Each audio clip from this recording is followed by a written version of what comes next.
Bon, ça a été même très difficile ce soir pour l'Olympique de Marseille. On est passé vraiment par toutes les émotions, par de la tristesse, par de l'humeur joyeuse, par de la colère, de la frustration hyper forte, parce que moi j'étais à deux doigts de m'énerver et d'être sur les nerfs pour ce débrief. Avant que le gardien de l'Ajax fasse une énorme boulette dans le temps additionnel et fait une très grave faute sur Ismail Yassar, je vais y arriver, et que Aubameyang marque son triplé et offre la victoire sur penalty dans les dernières minutes face à l'Ajax, parce que Marseille s'impose 4 buts à 3 face à l'Ajax. Au match aller à Amsterdam, il y avait eu 3 buts partout. Au match retour à Marseille, il y a 4 buts à 3. Donc, déjà plus de 12 buts, plus de 10 buts en rien qu'un aller-retour. Donc, hormis qu'on a eu un match riche en buts, un match riche en tension, que ce soit avant le match avec les supporters, concernant ce début de saison cauchemardesque et cataclysmique, catastrophique. Il y a eu de la tension avec les énormes fautes de l'Ajax, notamment une en particulier de Bergwijn sur Correa qui a été exclu après visionnage de la VAR, qui aurait pu lui casser la jambe. La preuve, 5 minutes plus tard à peine, Correa avait repris le jeu, il est ressorti sur blessure. Donc, hormis cette grosse tension, ce gros enjeu pour l'Ajax, qui pour éviter d'être éliminé de toute compétition européenne devait faire l'exploit de battre Marseille et d'enfoncer Marseille et de se qualifier pour la suite de la Ligue Europa. Et comme l'Ajax s'incline, l'Ajax est officiellement éliminé de toute compétition européenne. Donc l'Ajax n'ira ni en Conference League ni en Europa League. Donc ils n'auront que le championnat à jouer cette saison et les éventuelles coupes européennes aux Pays-Bas. Donc, je vous ai fait un débrief mi-temps tout à l'heure où j'étais très furieux et très énervé. J'ai failli faire encore plus ce soir, mais malheureusement l'OM m'en a empêché en offrant et en arrachant la victoire dans le temps additionnel, qui me fait énormément plaisir, mais ça ne cache pas que l'OM est encore bien malade. Ça fait plaisir qu'on gagne, qu'on revienne tout doucement dans une dynamique positive, mais en championnat, on est toujours pareil. En Europa League, c'est jamais rentré dans une spirale négative, mais en championnat, on est encore dans une très grosse, mauvaise spirale négative. Donc, il faudra continuer à travailler à fond, à ne rien lâcher, à progresser, et il faudra se relever et regagner des matchs en championnat parce qu'on n'est pas à la bonne place. On est 12e de championnat. Au championnat, c'est pas normal. Donc pourquoi en Europa League tout fonctionne, des fois on est en galère, mais tout fonctionne, on est dans une très bonne dynamique. Et pourquoi en Ligue 1 on ne fait pas de même? Pourquoi on fait deux visages en Ligue Europa et en Ligue 1? C'est pas normal, on devrait garder tout le temps le même visage. Donc, avant de vous parler, de vous reparler, de vous reanalyser cette première période et de vous débriefer la deuxième période, on va reparler des compositions officielles des deux équipes, de Gennaro Gattuso et du nouveau coach de l'Ajax. Donc, côté Marseille, je donne pas plus mon avis sur la composition olympienne. Je l'ai donné lors de mon débrief mi-temps, donc n'hésitez pas à aller voir, j'ai vraiment tout analysé, tout bien fait. Là, je vais juste vous l'annoncer et vous annoncer les changements. Et revenir sur les statistiques avant de vous parler de la rencontre. Donc Paolo Lopez dans les cages pour un dispositif de 4-4-2. Paolo Lopez dans les cages. Klos à gauche, Lodi à droite, Gigo et Bemba, Sar, Kondogbia, Veretout, Correa, Aubameyang et Harit à la pointe de l'attaque. Côté Ajax, 4-2-3-1, Ramage dans les cages, Sosa, Atto, Rensch et Gaël. Au milieu, Taylor Takirovic, Bergwijn, Berghuis, Carlos Burgess et Broby en attaque à la pointe de l'attaque.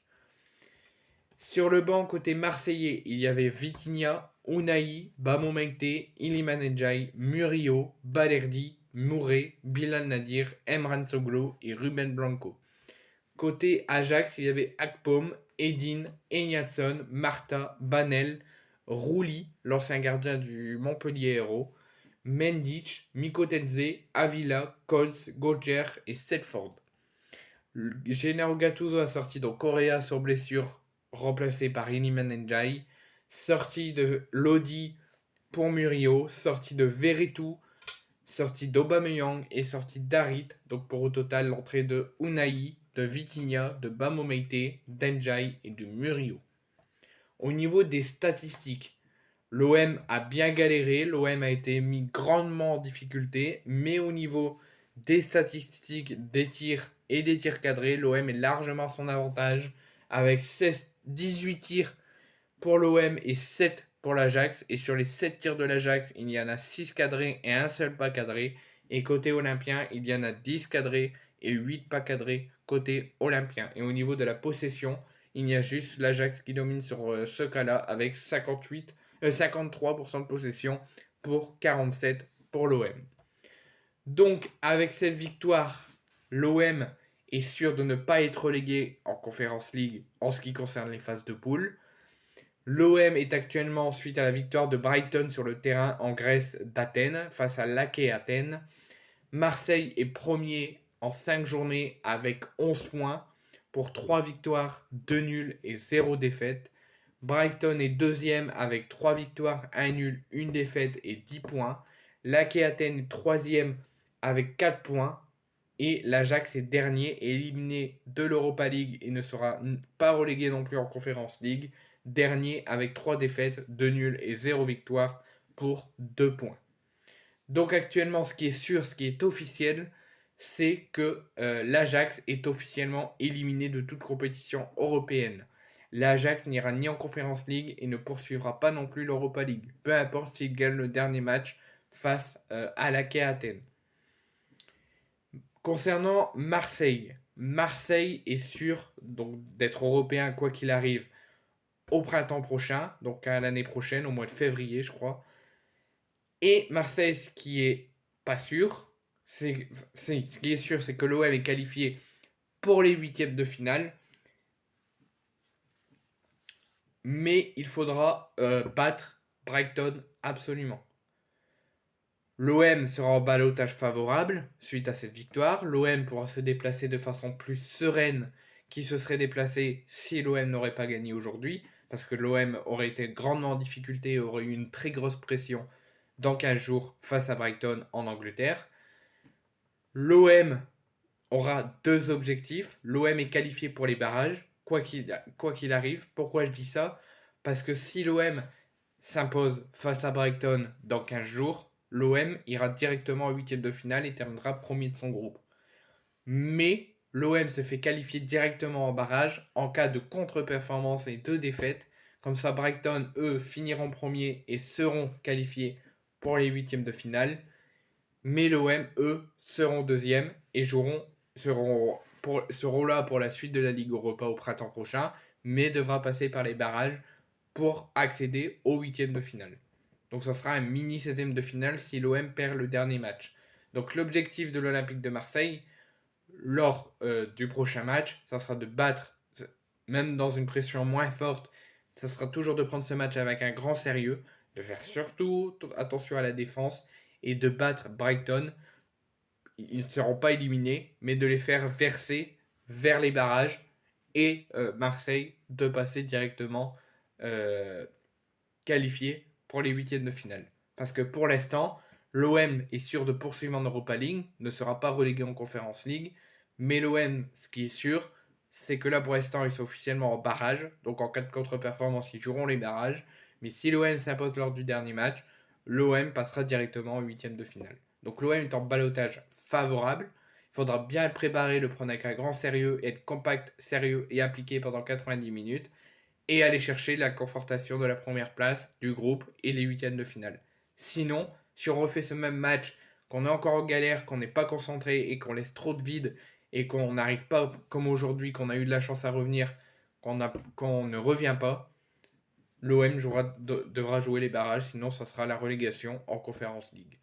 Donc il faudra faire un tout autre match, le prendre avec un tout autre sérieux, pas prendre à la légère Brighton parce que c'est une sérieuse équipe d'Angleterre. La preuve, ils ont battu l'AEK Athènes aujourd'hui et aller chercher la première place et le huitième. Donc l'OM est qualifié pour la suite de la Ligue Europa parce qu'ils sont qualifiés pour les barrages, donc ils ne seront pas relégués en Conference League, mais l'OM devra absolument gagner le dernier match pour être premier et jouer directement les huitièmes sans passer par les barrages. Donc, on a fait le point comptable, le point mathématique, avec le classement, la qualif pour la suite de la Ligue Europa, les huitièmes de finale, les barrages, les statistiques que l'OM a dominé au niveau des tirs, mais pas de la possession. Maintenant, on va parler de la rencontre. Je vous ai fait un débrief mi-temps tout à l'heure, où j'ai parlé de la première mi-temps, de toutes les lacunes, toutes les erreurs de l'OM. On va en reparler, mais on parlera plus de la deuxième période, qui, franchement, j'ai besoin d'en parler. Première période, l'OM n'a pas fait sa première période. Si Gattuso a trouvé bon la première période, je ne le comprends pas. Parce que pour moi, l'OM n'a pas été bon sur la première période. Je ne m'attarderai pas là-dessus, parce que j'en ai plus parlé lors du débrief mi-temps. On pourrait le retrouver, j'aurais plus analysé, mieux expliqué ce que je ressens de la première période. Mais pour moi, la première période est à oublier. Vraiment à oublier pour l'OM. L'OM n'a pas été bon du tout. Pourquoi je dis ça? Au niveau offensif, au niveau milieu de terrain, au niveau attaque, beaucoup de pertes de balles, beaucoup de déchets techniques, mais toujours avec la forte envie d'attaquer et d'aller chercher les buts et d'aller chercher, la preuve il y a eu beaucoup de buts, d'aller chercher la victoire.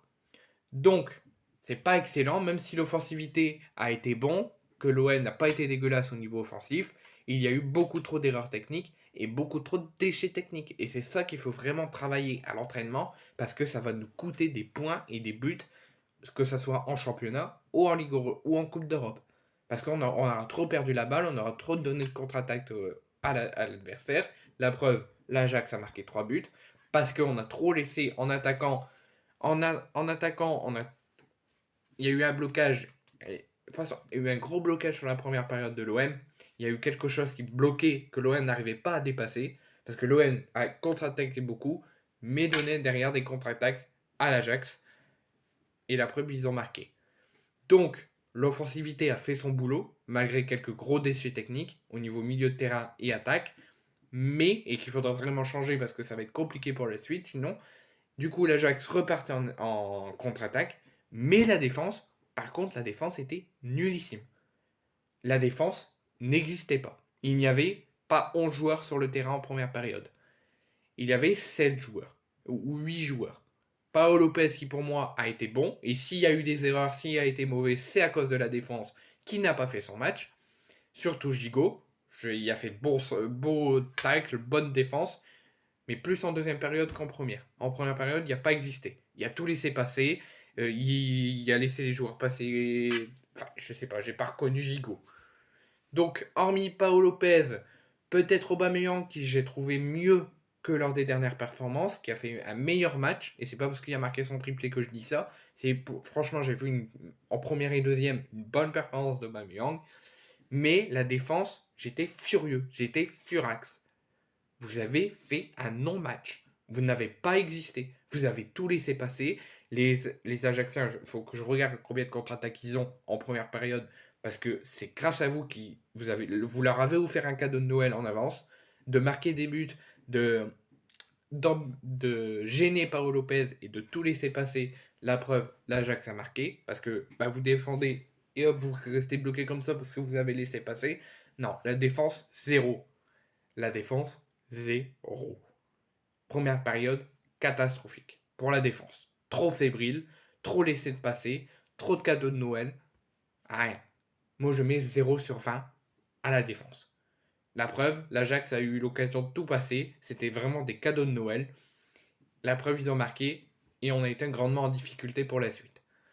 Donc, l'OM a fait son match au niveau attaque, a beaucoup contre-attaqué mais n'arrivait pas à forcer le blocage qu'ils avaient en première période. Et la défense, la preuve, on a été mis en grandement difficulté. Paolo Lopez a été mis grandement en difficulté parce que la défense n'a pas existé. Vraiment. Klose a trop laissé passer les joueurs de l'Ajax, n'a rien montré. Lodi, pareil. Gigot, il laisse tout passer, il ne défend même plus. Il y a peut-être Kembemba et Paolo Lopez au niveau défensif qui a peut-être fait leur match, mais sinon tout le reste a été de la merde. Vous avez été de la merde ce soir. Donc sur la première période, à deux visages, à deux niveaux de visage, au niveau du jeu, une attaque compacte, sérieux, avec une envie de contre-attaquer mais n'arrivait pas à forcer le blocage, mais a quand même marqué, et la défense aucune envie, aucune présence. Ils font juste acte de présence, ils ne font même pas leur métier. Parce que pour moi, la défense était inexistante sur la première période. Donc, 2 buts partout à la mi-temps, malgré que la défense a été fébrile, mais l'offensivité a été très bon. Deuxième période, tout autre visage de l'Olympique de Marseille. De la 46e aux 20 dernières minutes de jeu, donc de la 45e, 46e jusqu'à la 71e, où l'OM, j'ai trouvé un tout autre visage de l'OM. J'étais grandement heureux parce que l'OM forçait la décision, était efficace, était compact, était sérieux. Il y avait beaucoup de dynamique, il y avait beaucoup de jeu, d'envie, d'intensité, pour au final faire de mieux contre-attaques, avoir beaucoup plus d'occasions parce que l'OM aura réussi à forcer l'addition, enfin forcer le blocage. La preuve, ils ont marqué. Il y a eu le rouge. Et là, je n'ai plus vu l'Olympique de Marseille. 46e minute à la 70e minute, j'ai vu un OM stupéfait, un OM excellent, avec beaucoup d'envie, beaucoup de belles constructions de jeu, beaucoup d'intensité, avec un OM qui démarre une deuxième période après une première période cauchemardesque et une deuxième période totalement différente, avec beaucoup plus d'envie, beaucoup d'intensité, beaucoup de respect des consignes, beaucoup d'envie de marquer et de faire une belle performance en deuxième. Mais à partir de la 70e ou 71e, l'OM n'a plus existé. L'OM a gardé toujours la possession du ballon, l'OM avait tout le temps le ballon, essayait tout le temps d'attaquer, mais c'était trop pauvre. C'était beaucoup trop timide. Je n'ai pas vu, pour ma part, je n'ai plus vu l'OM après la 70e minute. L'OM s'est arrêté de jouer. L'Ajax, du coup, il mettait beaucoup plus de pressing. Du coup, l'OM est stressé. L'OM était en pleine panique. Du coup, l'OM faisait encore pire que la première période sur les déchets techniques. C'était encore plus que sur la première période. Et la preuve, l'Ajax a marqué encore une fois sur un 3 buts partout avec une défense totalement inexistante derrière la rue. Beaucoup trop d'erreurs techniques et de déchets techniques. L'OM a gardé tout le temps la possession du ballon et l'envie. En fait, l'OM visait surtout, comme l'OM était devant, l'OM était devant. L'OM visait déjà de tourner l'horloge à 20 minutes de la fin. 20 minutes de la fin. Un match n'est pas 70 minutes. Un match est 90 minutes. Donc à la 70e minute, on ne commence pas déjà à chercher l'horloge. On ne la cherche jamais, l'horloge. On va jusqu'au bout avec l'envie de marquer des buts et de gagner. On dit pas, allez, il reste 5 minutes, 10 minutes, on va jouer l'horloge. Non. Contre-attaque, contre-attaque, contre-attaque, contre-attaque. C'est tout. Donc, 46e minute à la reprise jusqu'à la 70e minute, totalement parfait. L'OM est excellent, sublime. Franchement, j'ai rien à dire. Mais sur le reste, la preuve, l'Ajax a encore marqué. La défense ailleurs, toute l'équipe ailleurs. La preuve, il y a eu le 3 partout. Donc j'étais très furieux, très énervé que l'OM s'était bien rattrapé. L'OM avait montré un tout autre visage convaincant, sérieux et appliqué. Et qu'au final, l'OM finisse par faire de la merde sur les dernières minutes. Donc plus on approche de la fin, j'étais furieux. J'étais prêt de voir la réaction des supporters. Je me suis dit, c'est pas possible qu'on finisse comme ça, alors qu'on s'était bien rattrapé de la première période très compliquée qu'on a fait, et même très mauvaise. On fait un tout autre match, on tente plus d'occasions, on attaque plus, on défend mieux, on montre ce qu'est l'OM, et on finit très mal parce qu'on a but. Et j'avais très peur qu'on perde ce match. Et finalement, Aubameyang, et c'est seulement à cause d'une erreur de gardien, parce que sinon Aubameyang a fait encore un centre à 50 mètres et on aurait fait 3 partout. Et Marseille, vous pouvez remercier le gardien qui a fait une faute sur ça au penalty. Sinon, derrière, il n'y aurait plus eu de but, plus d'occasion, et on aurait fait 3 buts partout. Et j'aurais été très furieux. Là, je suis détendu. Je suis tendu parce que je suis pressé d'être dimanche pour voir ce que l'OM va faire contre Rennes et ce que va faire à la suite de la compétition européenne. Mais je suis moins tendu que j'ai été quand l'OM a mal fini son match en laissant beaucoup jouer, en faisant plus rien, en faisant de la merde. Et la preuve, l'OM s'est fait égaliser. Donc, l'OM a triple visage, fébrile, stressant, anxieux, en pleine panique, avec la défense totalement à la rue, les buts encaissés, l'OM à réaction, mais pour 10 secondes. Deuxième période, tout autre visage, plus convaincant, avec beaucoup plus d'occasions, beaucoup plus de construction de jeu. Et au final, on finit par faire quoi à la fin? pas gagner 4-3, mais on aurait pu faire une nouvelle contre-performance. Donc, je veux que déjà, on ne fait pas la même performance dimanche face à Rennes, qu'on monte un tout autre visage, plus convaincant. Ce qu'on a montré de la reprise de la deuxième période à la 71e minute, j'ai été très satisfait. Je veux qu'on le fasse sur toute l'intégralité de la rencontre face à Rennes et qu'on gagne ce match. Et qu'on remonte au classement et qu'on refasse pareil par la suite, notamment le 6 décembre contre Lyon, pour avoir 3 points de plus avec le match gagné en retard. Et comme ça, hop, on grappille des points et on remonte où on doit être. Et ce qu'il faudra travailler, c'est la défense. La défense a été nullissime sur la première période. Et là, il va falloir regarder les erreurs qu'ils ont fait, les erreurs que vous avez fait pour retravailler. La deuxième période, ça a été beaucoup mieux jusqu'à les 20 dernières minutes. Et ça a recommencé derrière. Donc il faut mettre plus d'attention, plus de travail et plus de concentration. C'est déjà travailler et d'éviter à chaque match les manques de concentration. Et travailler surtout la défensivité. Parce que sinon, si on continue à laisser jouer, à être trop fébrile, à tout laisser passer, ça va nous coûter des buts et des pertes de points. Donc je suis content. L'OM continuera en Europa League l'année prochaine et au printemps prochain. L'OM est qualifié pour les barrages si jamais l'OM ne gagne pas le dernier match. Sinon, toute autre performance contre Rennes et lors des prochains matchs de championnat. Dans 15 jours, on ne fait pas la même performance, on en fait une beaucoup plus meilleure. On conforte la première place et on va jouer les 8e l'année prochaine.